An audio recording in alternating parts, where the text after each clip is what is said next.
Bonjour, donc nous reprenons le développement de l'intranet, sur cette début de semaine, si vous suivez au rythme de la diffusion bien sûr. Nouvelle semaine avec évidemment un petit point du week-end puisque j'ai bossé un petit peu ce week-end, pas beaucoup. J'ai aussi bossé vendredi soir après le dernier tournage, pendant les temps de montage toujours. Et bah, notamment quelques modifications intéressantes. Côté back, j'ai résolu quelques bugs, ça c'est pas très très grave, et j'ai surtout rajouté des améliorations, on va dire. Notamment si on regarde sur l'inclusion du modèle où on fait appel à Agenda Structure pour charger les éléments, j'ai simplement rajouté un try-catch, histoire d'être sûr que le fichier existe, parce que bah, j'ai eu des petits bugs à ce niveau-là. Sous-entendu, le générateur générait des fichiers, mais comme c'était buggé, bah, des fois les fichiers plantaient, et comme les fichiers plantaient, bah, évidemment, bah, ça faisait bloquer toute la REST API, donc c'était pas une bonne chose. En mettant un try-catch, au moins on verrouille un petit peu les choses. Accessoirement, j'ai également modifié le app.js, puisque encore pas mal de commentaires qui traînent, mais dans le app.js, j'étais dans l'obligation à chaque fois qu'un fichier était généré, un nouveau fichier était généré, de modifier le app.js de manière à bah, prendre en compte les nouveaux fichiers qui avaient été rajoutés. Dans le principe, pourquoi pas. Dans l'absolu, il est évident que si on peut éviter d'avoir à modifier des fichiers dès lors qu'on inclut des nouvelles choses, c'est beaucoup mieux. Et du coup, j'ai créé une méthode, enfin une fonction en l'occurrence load-route, qui me génère, enfin qui me charge de manière dynamique les routes de ma REST API.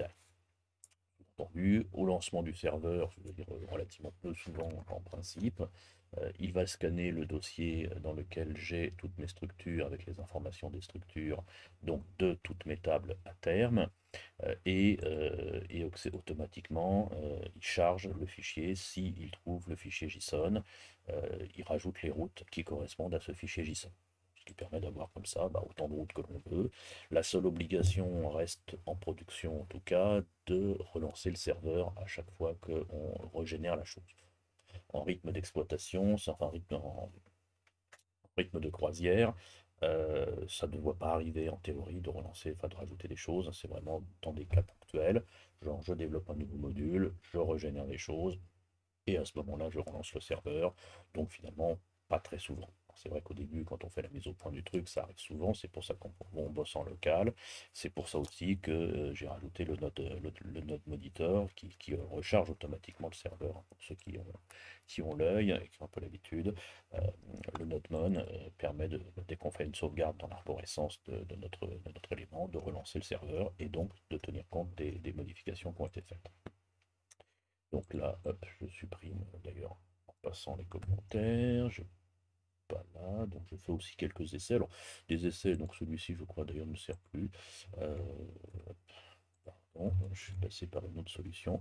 Voilà, donc il me dit rien. Alors, autre modification que j'ai également effectuée, parce que bah, effectivement, de rajouter des routes, c'est bien, de connaître les routes, ça peut être intéressant. Donc j'ai rajouté aussi un module qui permet bah, de lister toutes les routes qui existent dans la base, avec pour chacune d'entre elles les méthodes qui sont associées. Donc ça permet d'avoir une petite visibilité, parce qu'évidemment, à force, plus le projet va grandir, plus on va se poser les questions de bah, qu'est-ce que c'est, qu'est-ce qu'il a dans le ventre, hein, tout simplement. Alors, on peut aussi mettre en place une documentation technique un peu plus complète, voire des outils qui permettent d'expérimenter des choses. J'avoue que ce sera peut-être projeté par là, hop, hop, par là. Je ferai une capture d'écran de choses, mais je ne pense pas rentrer là-dedans, puisque, encore une fois, ce n'est pas une REST API ouverte, hein, c'est vraiment un usage interne. Donc d'avoir une documentation plus que ça n'est pas utile, bien sûr. Enfin, pour moi en tout cas. Ensuite, si je reviens ici, donc voilà. Donc c'est un truc qui s'appelle Express List Endpoints qui génère automatiquement. Il analyse en gros toutes les routes qu'on a rajoutées et il permet de créer une route qui mène, enfin un fichier, pardon, un export JSON. Et j'ai rajouté une route pour cet export JSON tout simplement. Côté front, j'ai également fait quelques petites modifs. Je vais refermer ça pour l'instant. Donc première modif, hop, on va partir sans la console en se disant ouais super ça marche. Première modification, bah, c'est sur le générateur en lui-même. C'est-à-dire que si je prends ici, donc on avait la liste d'échanges, je vais peut-être faire un petit zoom arrière. J'en étais resté, je crois, où tout ce qui concernait la REST API n'était pas encore pris en compte, ou commençait à l'être, je ne sais plus exactement. Là, maintenant, j'ai modifié de manière à ce que ce formulaire-là soit totalement actif, sous-entendu.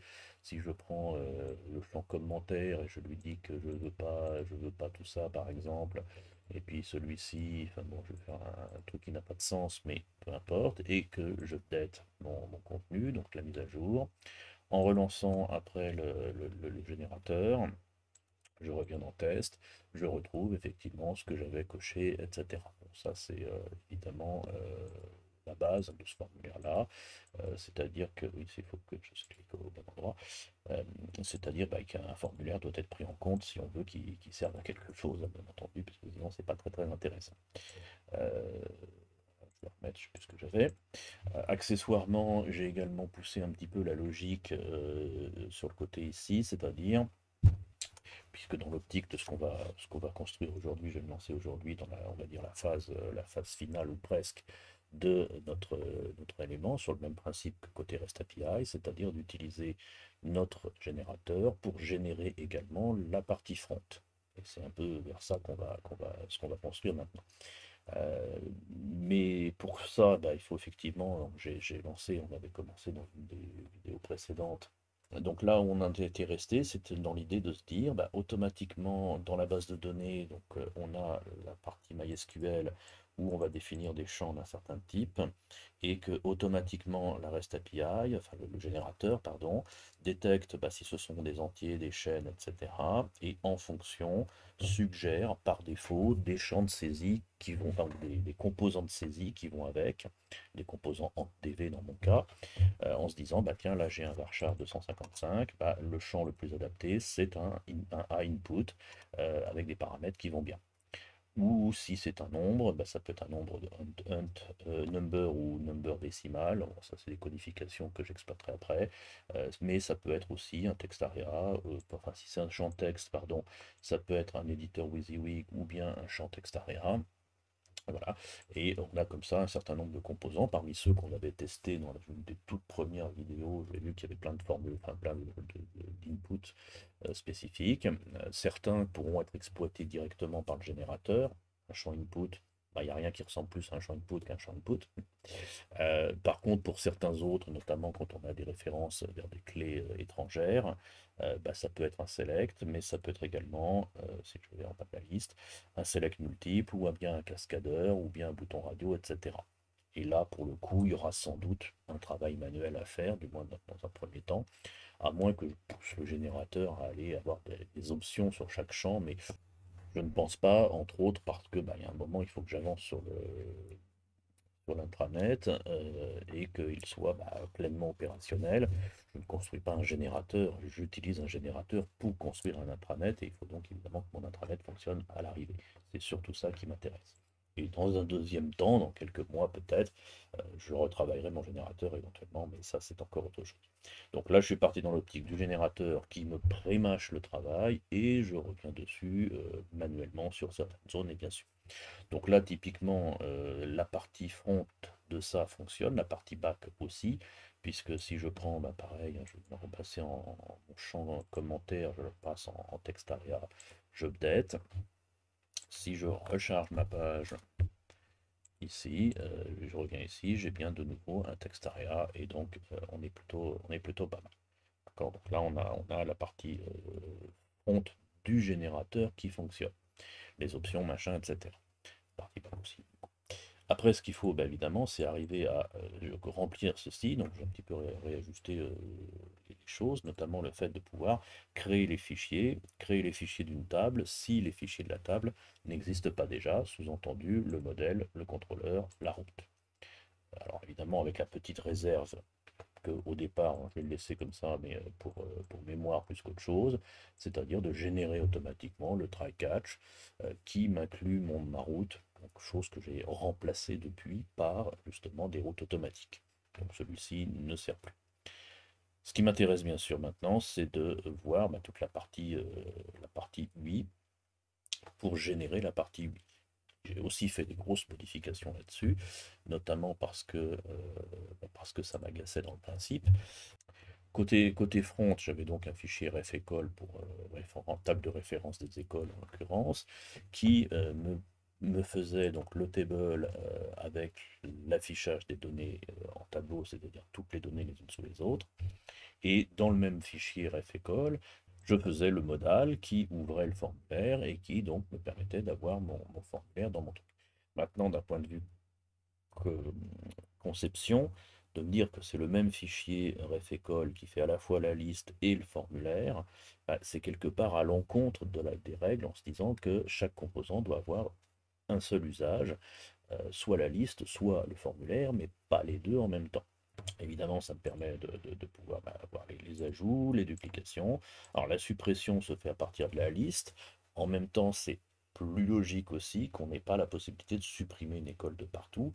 Grosse modification, c'est celle-ci, donc qui fonctionne bien, avec un petit détail qui m'agace et que je n'ai pas encore trouvé, c'est que quand je veux valider, j'aimerais que le truc se referme automatiquement.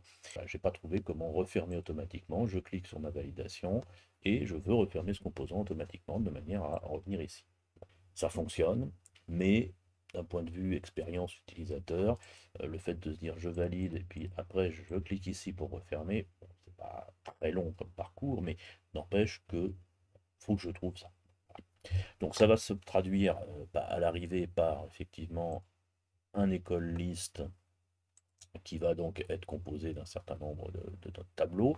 J'ai retiré de ce école list tout ce qui faisait référence au formulaire et je n'ai conservé en fait que ça, qui est évidemment le drawer avec quelques paramètres. Donc là, après, ce que j'ai conservé, c'est évidemment la référence de la structure des tableaux.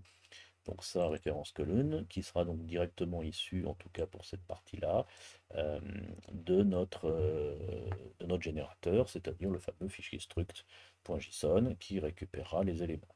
Une des vidéos qui était la génération du code côté serveur, on aura rigoureusement la même chose ici, côté client, c'est-à-dire je fais une boucle sur tous les champs, et pour tous mes champs, je génère mes références colonnes avec le nom du champ à chaque fois, parfois avec une capitale, parfois sans capitale.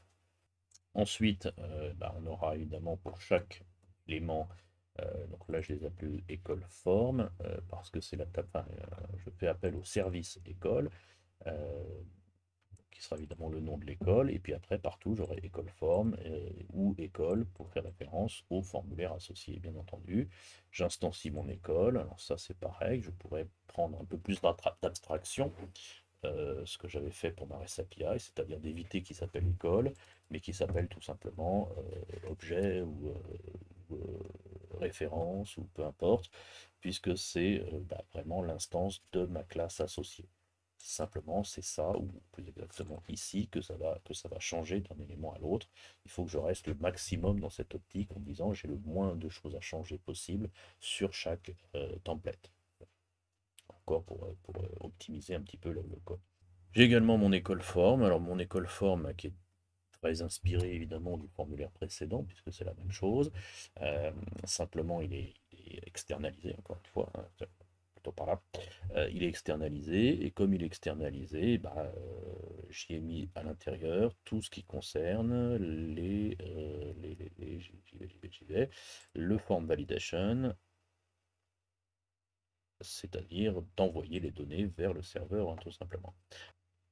Alors, autre choix que j'ai retenu, c'est-à-dire que depuis ma liste, je me sers en fait que de l'action et de l'ID de mon élément. Alors, action, c'est-à-dire add, remove, duplicate, etc. Et je garde l'ID de celui sur lequel j'ai cliqué. Et à l'ouverture de mon drawer, hop, ici, eh bien, j'utilise cet ID pour refaire un chargement depuis ma REST API et donc être sûr d'avoir les toutes dernières données qui me reviennent.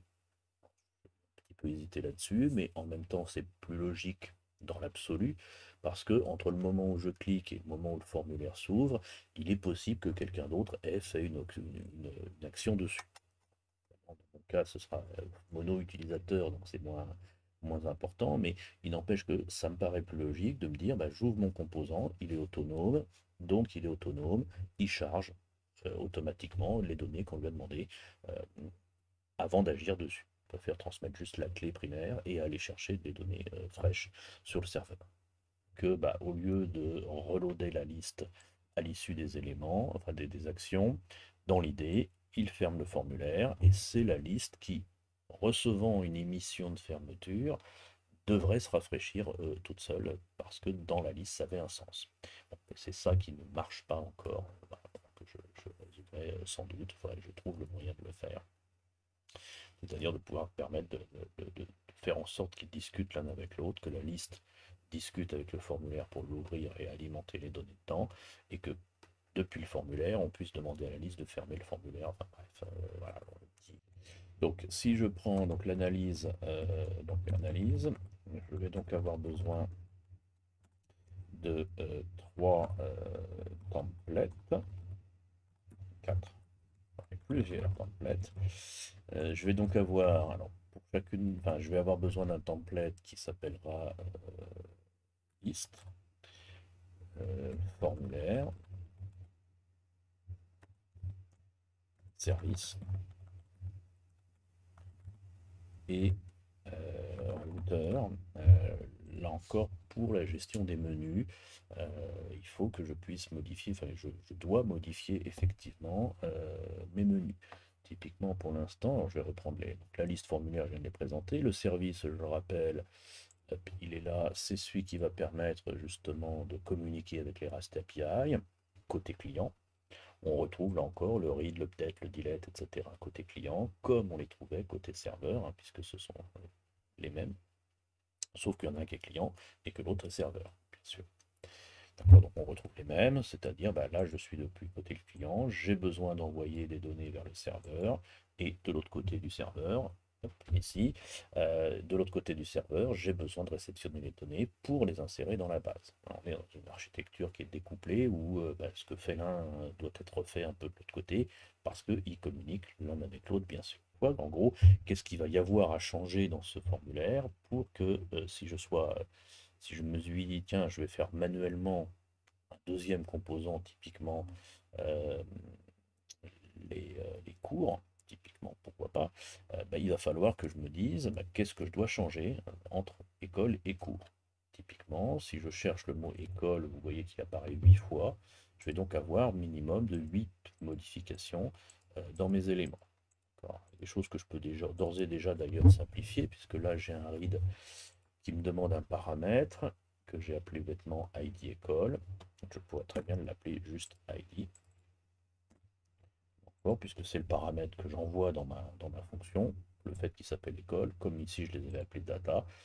Bon, là pour le coup j'aime bien nommer mes clés primaires, mais bon voilà. Alors, par contre lui il doit utiliser le data ID école parce que lui n'est pas un paramètre. Euh, si je continue ma recherche, là c'est pareil, le get, je vais mettre le ID, un peu d'abstraction dans le paramétrage, ici, donc il n'apparaît que 4 fois. 1, 2, 3, et la clé primaire qui apparaît. Voilà. La clé primaire, la clé primaire, la clé primaire, enfin la clé primaire apparaît donc une fois au niveau de l'update, ce qui est relativement cohérent. Et bien entendu, au niveau ici, c'est-à-dire de créer ma classe école, dans l'absolu, je pourrais l'appeler autrement. Je pourrais lui donner un nom générique. Donc celui-ci, je vais tout de suite d'ailleurs me dire que je vais créer comme on avait fait de l'autre côté. D'ailleurs, j'ai mis un service générateur. Je crois que je vais reprendre la même architecture que côté serveur, c'est-à-dire un dossier générateur. Nouveau folder générateur. Voilà, donc je l'appelle index dans un dossier générateur. Et comme côté client, enfin côté back, eh bien, je vais créer un folder template dans générateur. Et dans ce dossier, dans ce template, eh bien, je vais prendre donc service, donc, mes écoles, et je le renomme en tant que service. C'est le template du service. Et à l'intérieur, si je cherche ici, j'avais pris comme convention de me dire que quand j'ai des choses à changer, je mets un petit code pour 100%, quelque chose pour 100%, on va reprendre la même structure, hein, bien entendu. Donc je vais avoir besoin d'avoir donc donc un template URL.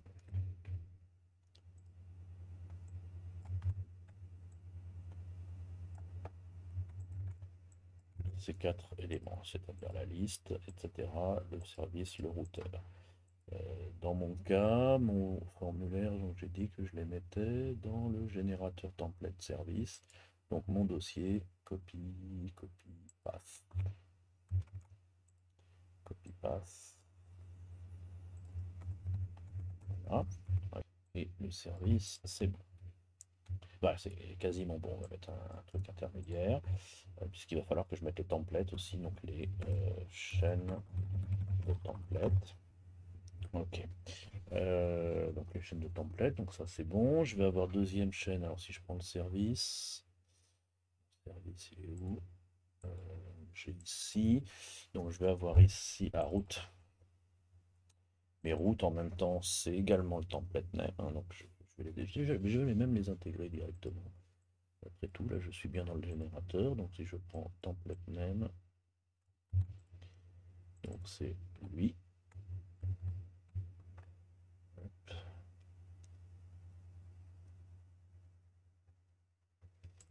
Je vais également avoir le primary, j'avais dit PK ID, je vais l'appeler comme ça, donc par défaut ID école, clé primaire.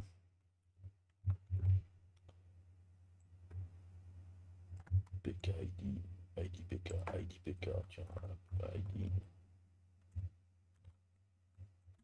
PK. Et qui sera donc lui, non ça c'est l'autre chose, il apparaît une fois ici. Donc tout ça c'est pareil, et on a également besoin ici d'une zone de template qu'on va appeler tac tac tac tac fields init. Fields init, c'est-à-dire initialisation de tous les champs. Les noms sont assez explicites, mais ça me permet aussi de me rappeler. C'est-à-dire donc une boucle qui va effectivement lister tous les champs. Ça c'est pour le service. Le service, on est bon. Bon, sur l'aspect routeur, évidemment, je l'ai découplé ici en me disant, je renomme la chose, enfin, je déclare ma route ici et je l'importe ici, mais on doit pouvoir évidemment simplifier un peu le code, notamment en important directement ici. Apparemment, ça a l'air de fonctionner. Je l'ai pas fait maintenant parce que voilà, j'ai pas pensé au départ.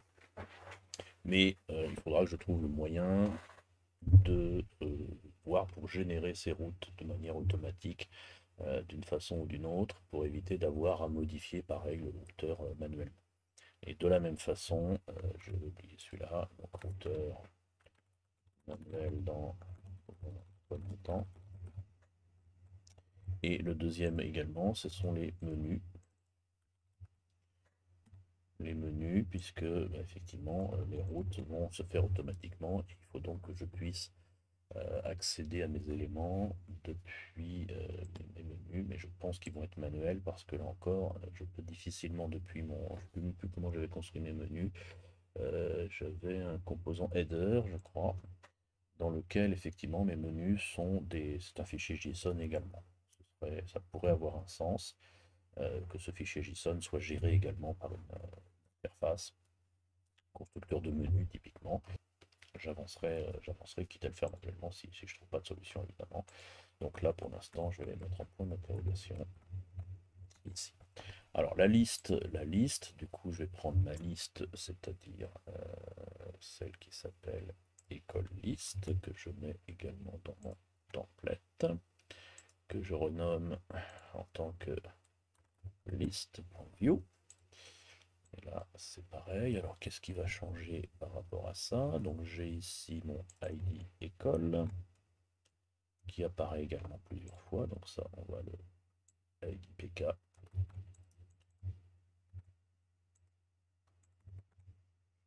Relativement peu de choses. Voilà. Et on avait dit quoi? Liste des écoles. Alors, peut-être de l'appeler simplement école me paraît pas mal. Et là, pour le coup, c'est template name. Mais on va l'appeler table name âge, cap, genre, école avec un E majuscule. Voilà. Ça c'est luxe, mais ça peut être pas mal de le mettre ici. Ensuite, école. Le titre apparaît également ici, ben on va mettre le même. C'est-à-dire, il était où? C'est celui qui va apparaître dans le drawer qui s'affiche ici. C'est-à-dire que typiquement, encore une fois, si je projette ça, ça c'est liste des écoles, alors qui s'appellerait peut-être que liste. Oh, liste des, donc c'est pas plus mal, on va le laisser comme ça. Liste des écoles. Alors, pour le composant, donc école liste, j'ai dupliqué. Et c'est là où je me dis, donc si je scanne un petit peu. Ah oui, je voulais ici essayer d'être un peu plus abstrait en me disant si le mot école apparaît un peu moins, ce sera plus facile à ajuster. Alors, mon template list, du coup, et ma liste des codes. Alors, j'ai le template name cap que je viens de créer qui me permet d'avoir le mot école. Alors, si je cherche école en majuscule, école, il apparaît 3 fois. Ah oui. Donc là, école, école, et là, école. Dire le nom de la table, fichier s'appelant du nom de la table, mais en majuscule, donc ça c'est bon. Ok. Et dernière chose, c'est ça, et non des moindres, qui va donc être, comment s'appelle mon élément, référence colonne, et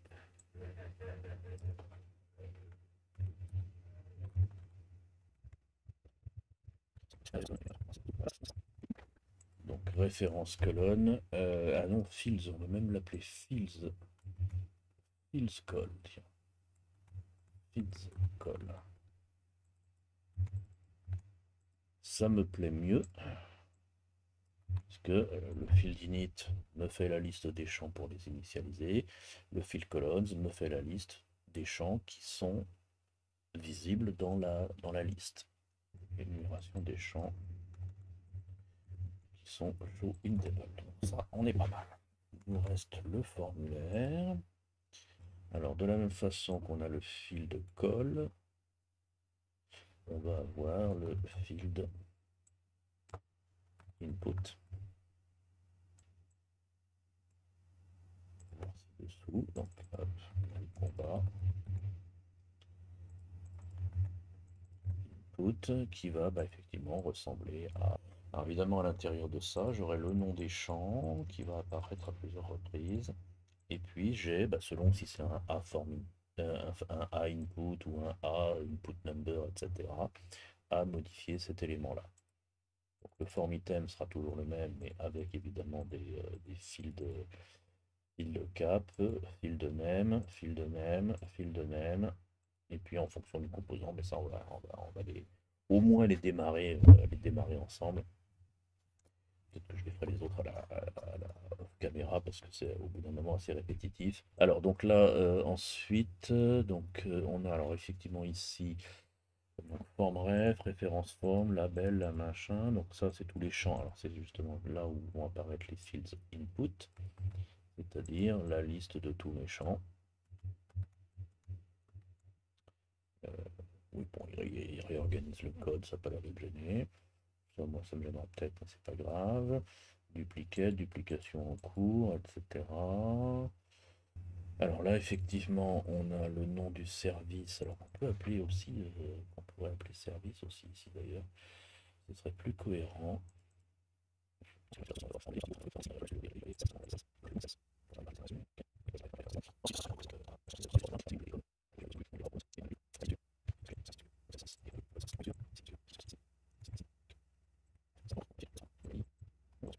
Bon, c'est à mon avis un bon réflexe d'essayer de donner des noms les plus détachés possible. Ouais, bah c'est après, c'est vraiment mes données. Donc ça, c'est évidemment mes données avec école, machin, etc. Et tout le reste. École. Ok. Bien, donc je reprends toute la partie script. On va mettre dans mon template.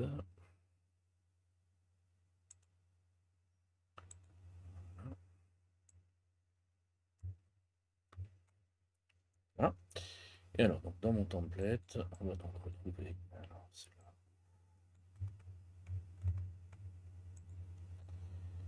Alors, le table name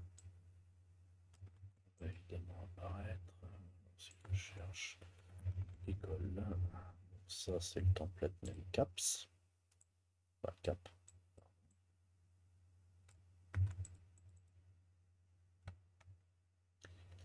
Alors, ça c'est le ID primaire, ID PK.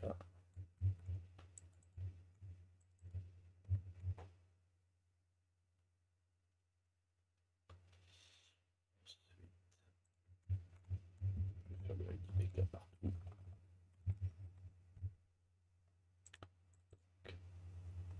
ID PK. Ça, ce sera tous les champs, donc ça, il n'y a pas de souci. Ça, ce sera tous les champs, donc ça, il n'y a pas de souci. Là, il n'y a que le PK. Là, c'est la liste de tous les champs.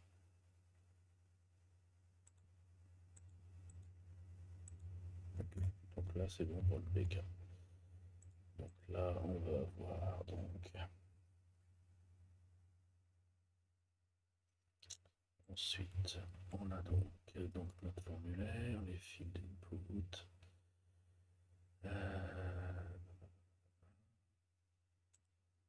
Titre peut plus me servir. Et j'ai en gros ça. Alors, donc là, ça va être. Alors, donc là, ça c'était pas les inputs. Ça va être les fields. Les fields.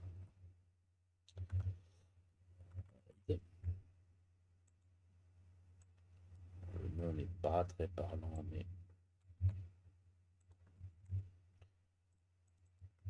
field read ressembler à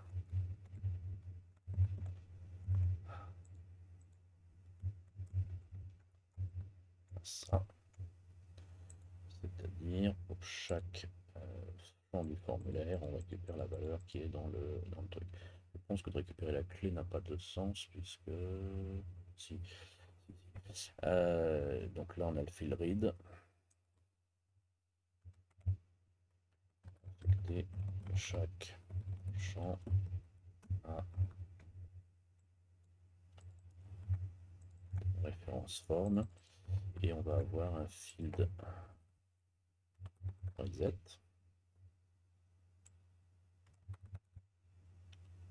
Donc là le field read on remplace tout ça. Et le field reset, ça va être un truc comme ça.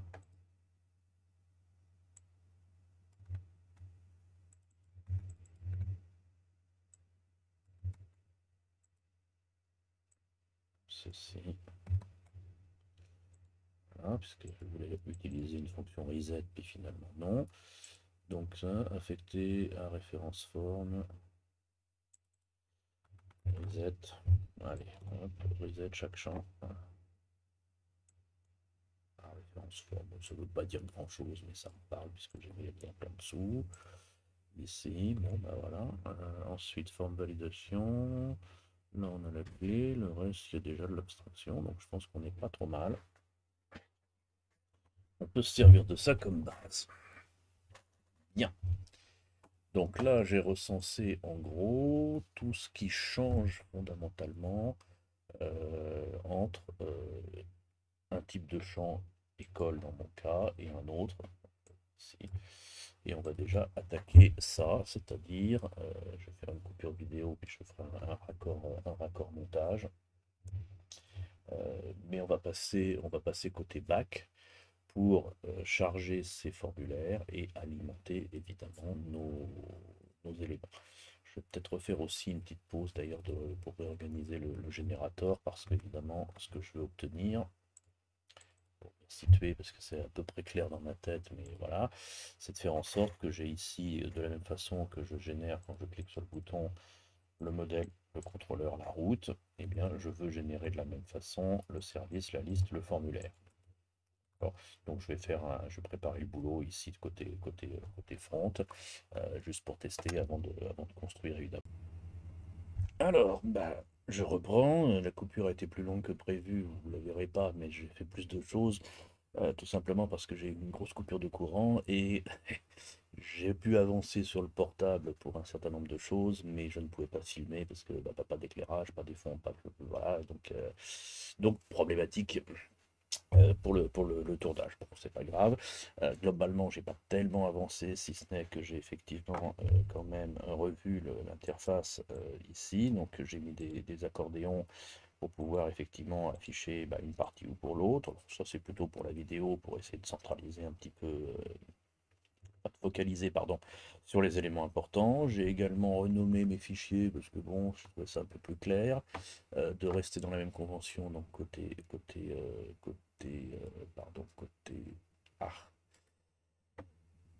ah, côté front, pardon, côté front, déjà, je les ai renommés UIForm, UIList et UIService.view, les trois, de manière à être cohérent par rapport aux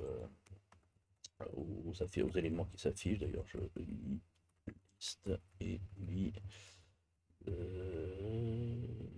Form. Voilà, bon, ça c'est plus pour moi, je ne me sers pas vraiment de ces éléments-là, mais de nommage de mes fichiers, bon, comme ça m'arrive souvent au tout début, et puis après, vous l'avez constaté dans les vidéos précédentes, je reviens en arrière, etc. Bref.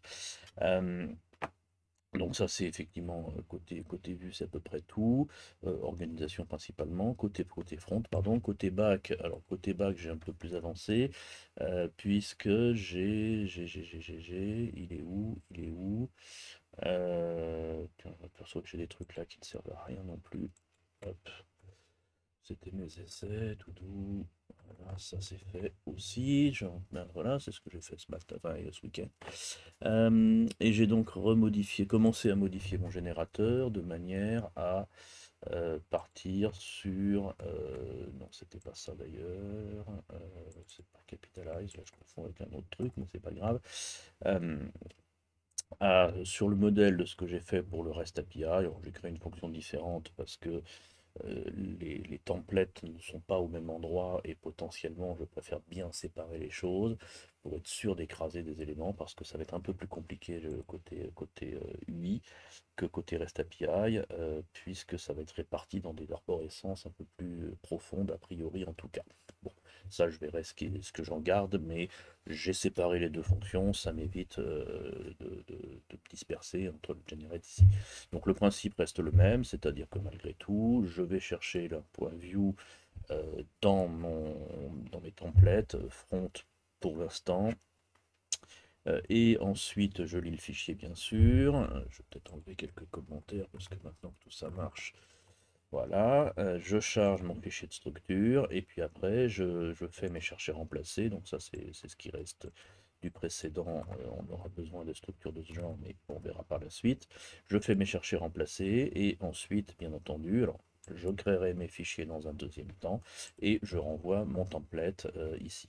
Lequel template est ensuite évidemment envoyé, donc si je fais générer les fichiers, envoyé comme les copains vers le front, bien sûr. Donc, suite à la coupure de courant, il y a des trucs qui ne sont pas encore tout à fait remis en place. Mais donc quand je clique sur générer les fichiers, ben, il me génère ce qui concerne la REST API, ce qu'on avait vu la dernière vendredi. Et en même temps, il commence à me générer les éléments du front.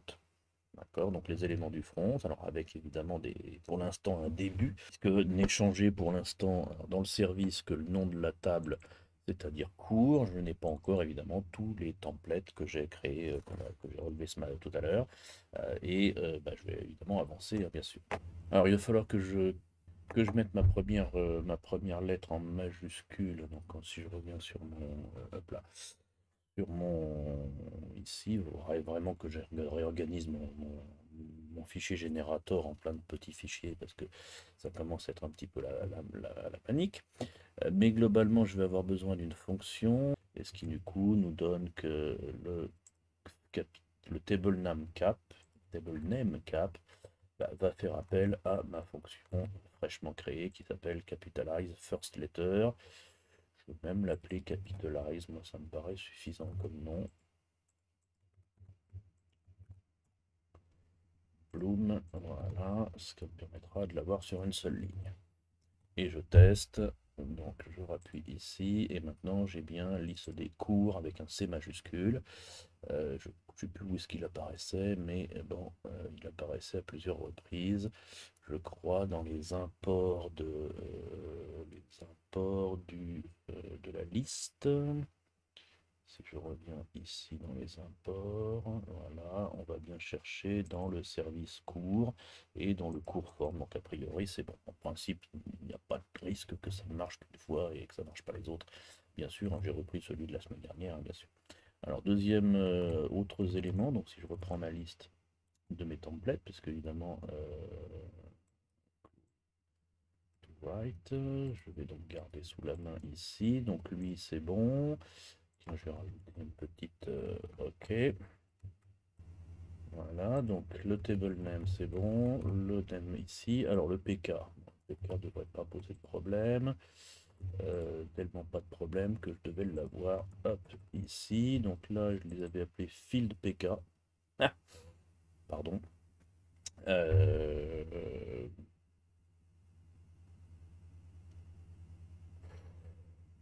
Ça a vraiment un intérêt de se prendre la tête à le renommer. Non, je vais l'appeler IDPK. J'ai un peu la flemme de modifier 5 fichiers, c'est pas très cohérent, mais bon, je le ferai peut-être plus tard. Donc le IDPK.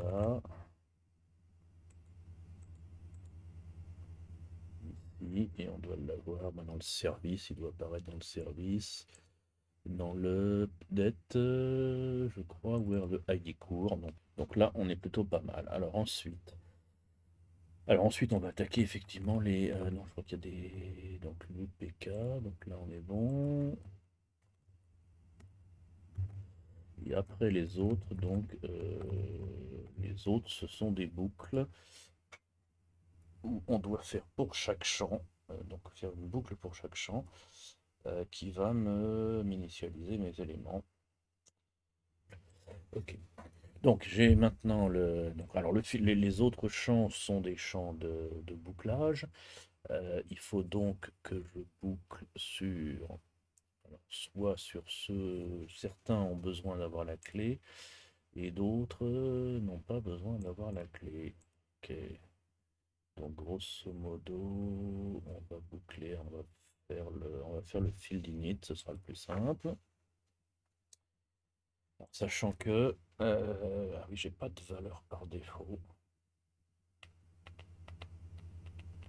On va faire des, voilà, on va boucler le field init. Donc on va créer field init dans le générateur. Donc un peu sur le modèle de ce que j'ai mis en commentaire ici.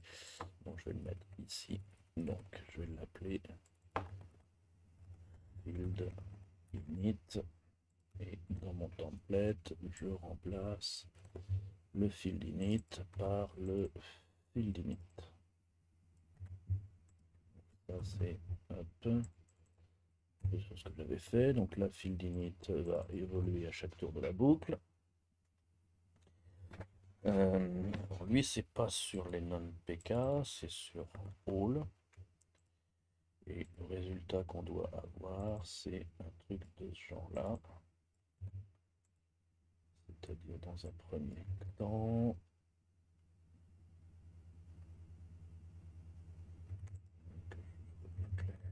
Le code, donc le field est égal à une chaîne vide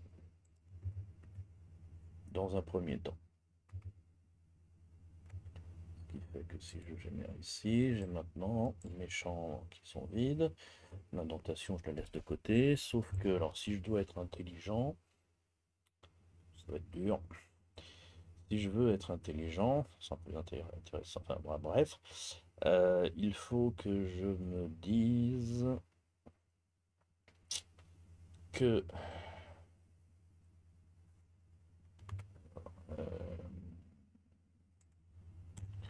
déjà if fields all, ah oui, je ne sais pas si c'est, je ne sais pas, ah oui, là je peux pas faire ça. Alors comment je fais? Si je prends mon structure de mon agenda, ah oui, j'ai les PK et les non-PK. Par contre, à ce stade-là, je ne sais pas si ce sont des clés primaires,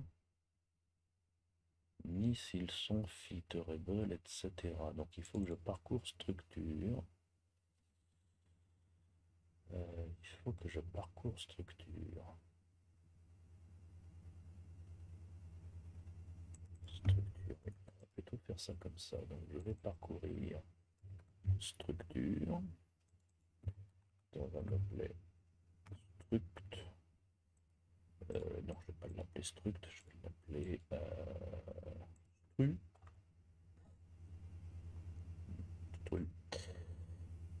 Stru.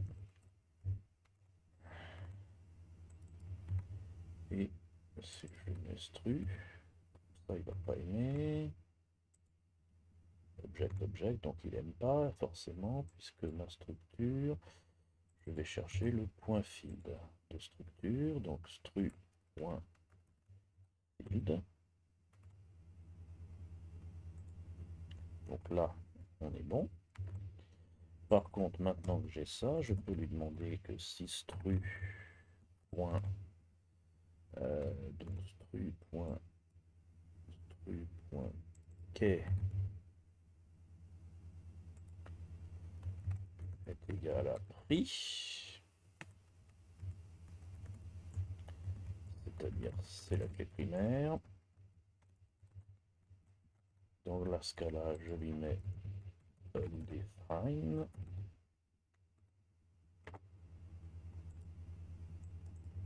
Là, on est bon. Par contre, si non, alors c'est là où il faut que j'aille chercher dans ma structure le REST API type. Donc le switch. Alors, stru.REST API type.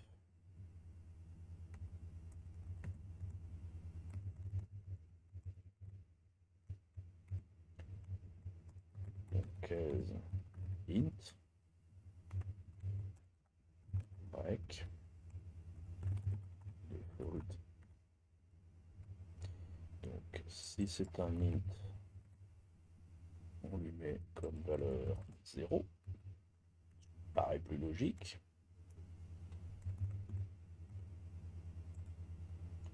Niveau 0, je vais prendre ce test qui est un peu plus complet. Là, on est pas mal. En même temps, il faudrait que je prenne. Attention. Attention, Richard. On a default. Parce que bien entendu, si je définis au niveau de ma base une valeur par défaut, il est impératif que cette valeur par défaut soit celle qui soit prise en compte. En toute logique. Alors que si je ne précise rien,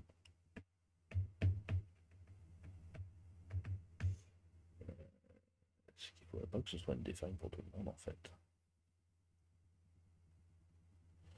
Idéalement, il faudrait que je la saisisse.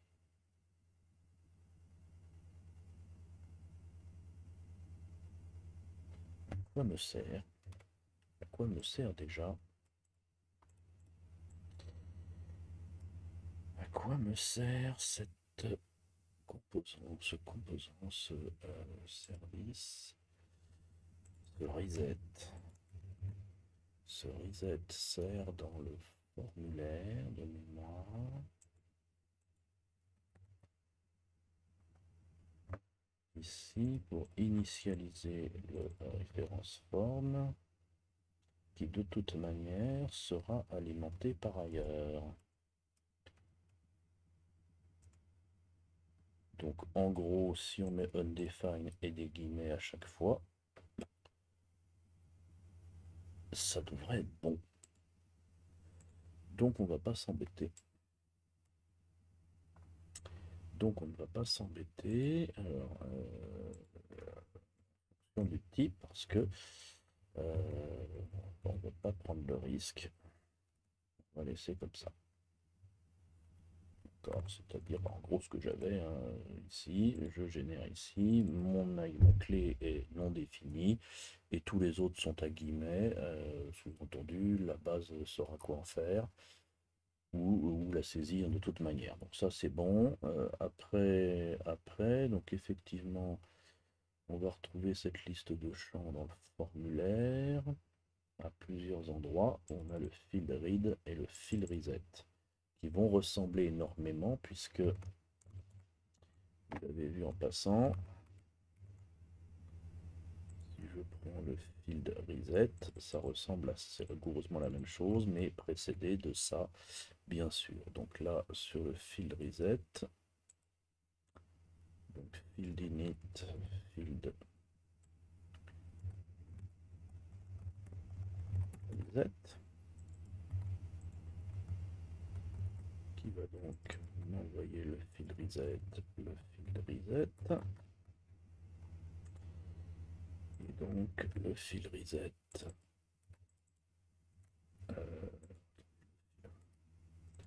le field reset c'est référence forme point. Donc référence forme point le nom de la table. Et sinon c'est référence forme point et des guillemets. Voilà. Là on a déjà quelque chose de pas mal. Puis le field read va ressembler également. Field read. Le field read.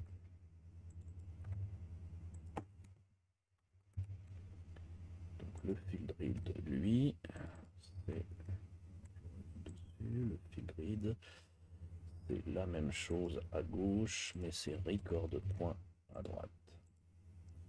Donc la même chose à gauche, mais c'est records point à droite.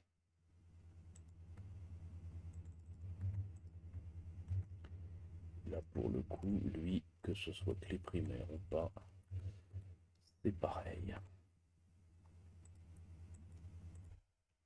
Donc là, on a bien référence formal test égale record ID test. Et puis pour les autres, on les a bien. Et puis ici, pour le reset, on les a bien. Ok. Bon. Le fil colle au niveau de la columns. Et le fil input, qui lui sera un gros morceau, mais on fera après. Alors, le fil calls, même principe, toujours. Field calls, colos, call, tout court.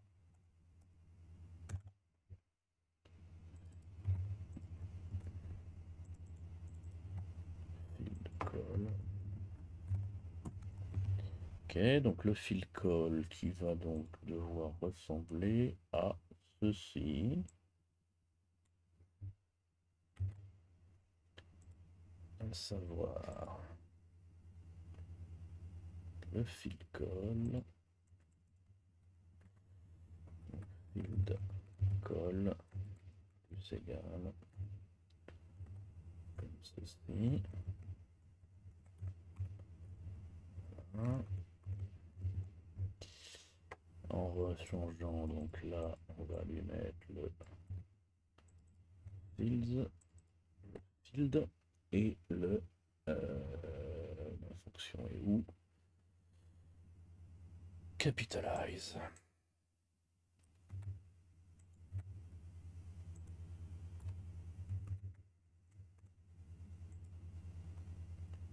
Code, title code, capitalize, field.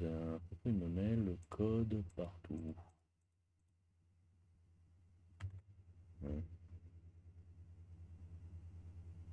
Parce que je ne l'ai pas mis au bon endroit, bien sûr.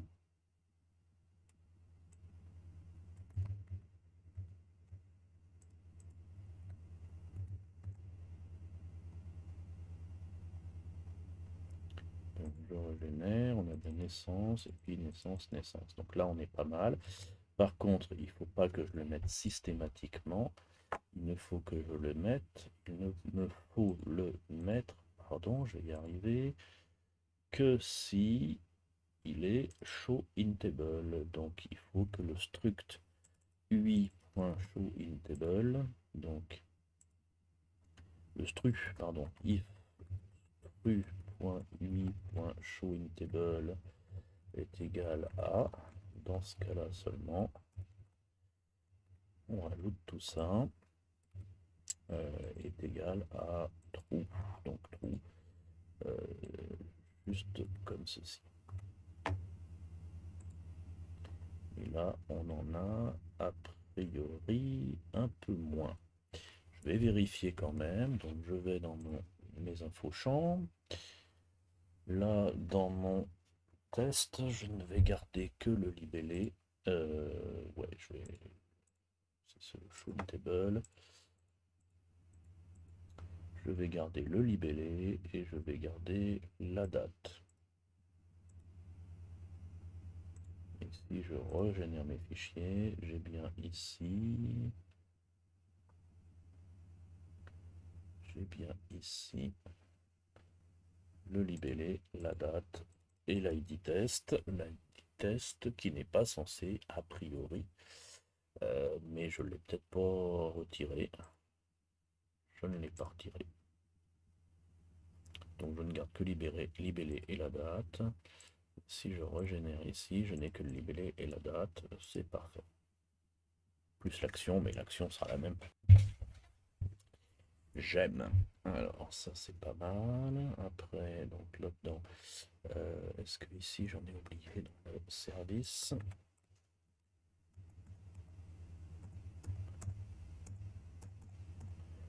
Non, il n'y a plus que les input fields. Alors les input fields, ça va être un gros morceau.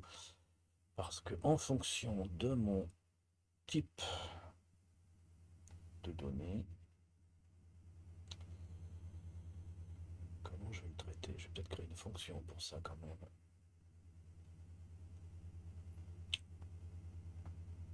Ok, on y va. Alors, on va créer une fonction qu'on va appeler function input template qui prend stru en entrée et qui return quelque chose en sortie, quelque chose qui va ressembler à ça pour l'instant. Juste le temps de mettre en place. Et du coup, donc si je prends le field input, et uniquement si ça n'est pas une clé primaire, fields input est égal, alors on y additionne,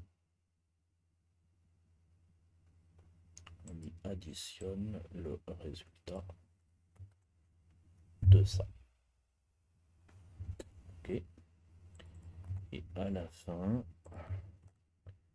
on fait un chercher remplacer du fields input de ça. Et là, ça me génère bien des aform item machin chose. Et ça a l'air d'être bon.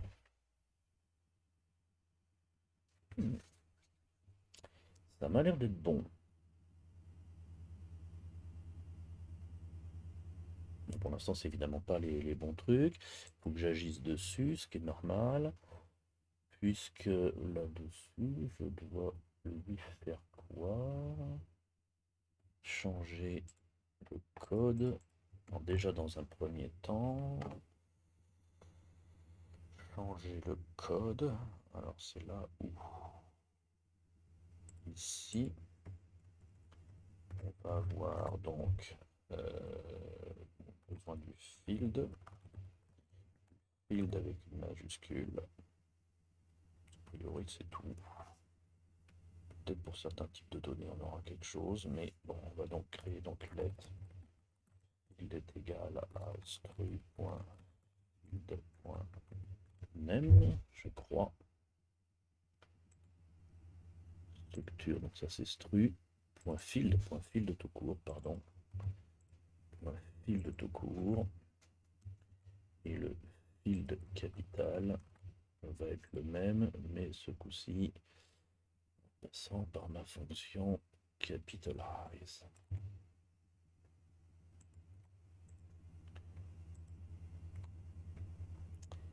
Et donc, celui-ci, c'est donc celui-là, field, et celui-ci, ce sera field majuscule. Si je fais ça, il m'a bien créé mon field init, mon fil décimal, mon fil commentaire, etc. Bien. Alors, est-ce que j'ai encore des templates qui ne sont pas traités? Non. Donc, théoriquement, pour tester, voir si ça fonctionne, je n'ai plus qu'à créer mes fichiers. Et après, en fonction du type de données que nous avons, générer, pas forcément systématiquement des input forms, bien sûr. Donc typiquement, je vais peut-être commencer par juste mettre ça en place. C'est-à-dire que je dois avoir là pour le coup un switch. Il y a les switch pour ce genre de choses. Puisque je fais en fonction de stru UI input type. Switch stru.ui.input type default. Je crée une variable template qui va être égale à tout ça. Non, qui va être égal à rien. Et là, je lui dis que template est égal à tout ça. Je vais même lui mettre un petit retour comme ça. Clac, s'il y a un peu de tabulation, c'est pas grave. Donc, dans l'idée, si c'est un input type standard, ce sera comme ça. Si c'est un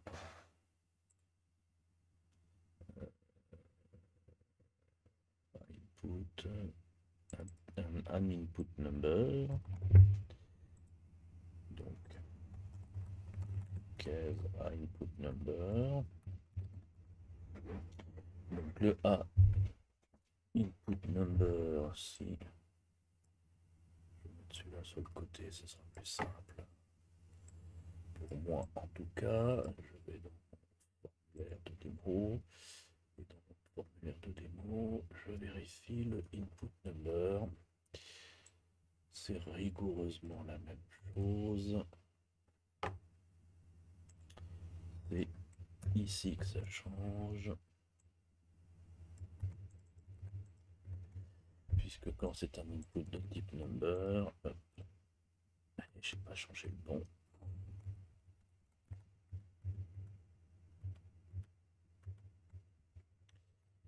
Voilà, quand c'est un input de type number, on va générer ça, c'est-à-dire celui-là. Alors le form input label sera systématiquement le même. Ça. Donc mon template commence toujours par un aform input de type number. Je vais mettre un peu de retour pour aérer le résultat. Ensuite on y ajoute ça si c'est un number.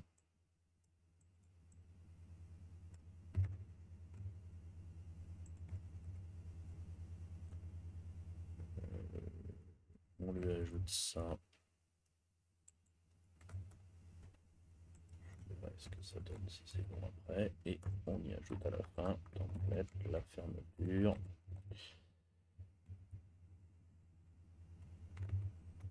de mon aform. Là théoriquement si je fais ça, pour l'instant, alors il m'a généré un input référence formule. Ah, j'ai peut-être pas mis un plus égal. Non, j'ai pas mis un plus égal. Ah, puisqu'on constitue cette chaîne et on y ajoute des morceaux à chaque fois, bien sûr. Voilà, et là, j'ai bien généré un input vmodel. Là, c'est un input number, donc ça a l'air de fonctionner. Ok, bon, ça je répercuterai après pour les autres types de champs. On va juste tester si ça fonctionne. Donc là, je suis sur test. Je suis sur test, il faut donc que je crée un service. Alors, je vais le faire manuellement pour celui-là, bien sûr. Donc retour sur le front. Donc sur le front, j'ai donc besoin dans service de créer un nouveau fichier de service qui s'appelle, je vais appeler test.js. Et dans ce fichier de service, je prends tout ça, je sauvegarde. Ah, il dit qu'il y a des erreurs. Ah, j'ai dû cafouiller, donc le reset côté client. Côté client, le reset, il est où le reset? Le reset, c'est du JSON. Donc 2 points. 2 points et virgule à la fin et pas point virgule. Hop. Je pense que celui-ci... Ah non, celui-ci, on n'est pas dans le même contexte. Donc là, je régénère. Ah, ça n'a pas l'air de lui plaire. Est-ce que je vais sauvegarder? Ah, c'est pas lui.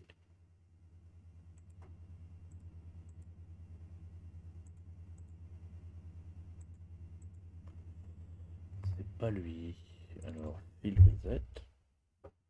Ah non, c'est le init. Attendez, c'est le init. Plus paumé. Alors, je suis paumé.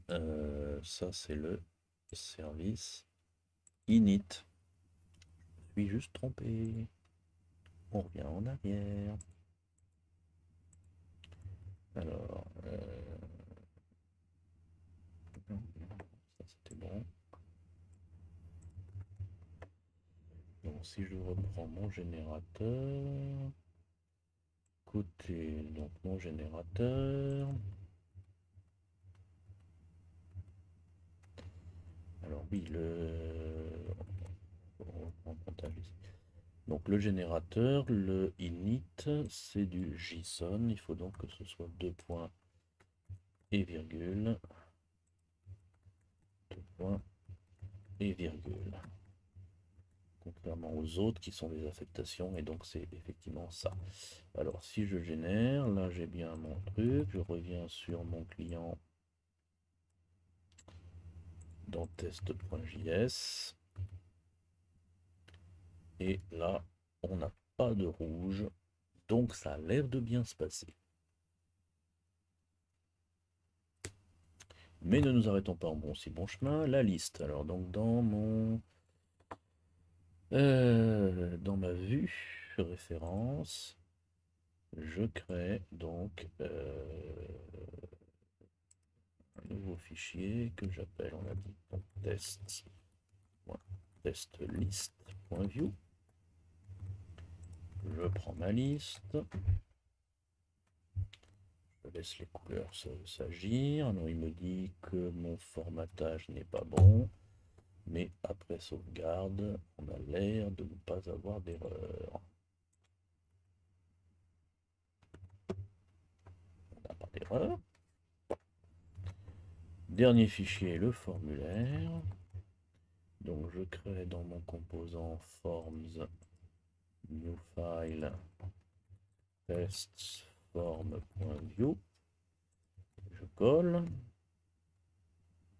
Formatage pas terrible. Je sauvegarde, il reformate, ça lui va. Bon, je n'ai rien d'autre, aucune modif, hein, bien sûr. Ok. Alors dans mon routeur, il n'est pas automatisé. C'est que j'y prendrai goût, hein, bien sûr.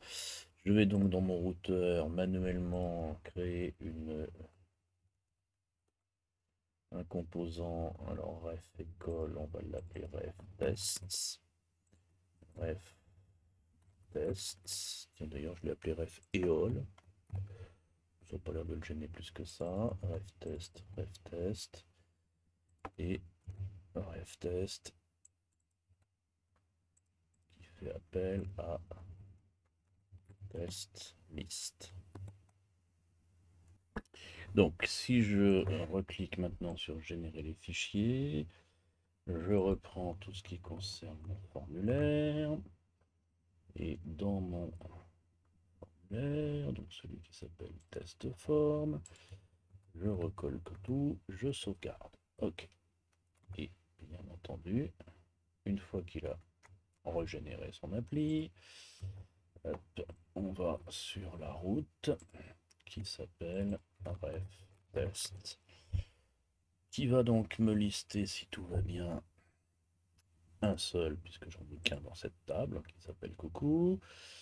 Il m'affiche la date de naissance dans un format qui me conviendra certainement pas, mais ça, on sera amené à en reparler, enfin, ou en tout cas, j'ajusterai. Et si j'appuie ici, j'ai bien mon formulaire qui apparaît a priori correctement. Alors pour l'instant, que des champs de type input, sauf pour les numériques où on a bien nos petits compteurs numériques. Et donc c'est parfait. Ils sont peut-être un peu courts, mais ça c'est un autre problème. Et pour le reste, on est plutôt pas mal. Donc en termes de vidéo, vu que j'ai quand même pas mal de montage entre les coupures réseau, les coupures de courant et autres, je vais m'arrêter là. De toute façon, il ne reste plus après qu'à décliner par rapport aux différentes zones de saisie et en gros adapter ce switch case pour avoir, couvrir les inputs de type décimaux qui sont pour l'instant en saisie libre, les dates piqueurs et autres, c'est-à-dire décliner un petit peu tout ça. Mais globalement, on est plutôt bien avancé par rapport à mon objectif de générateur. Ok, et à très vite.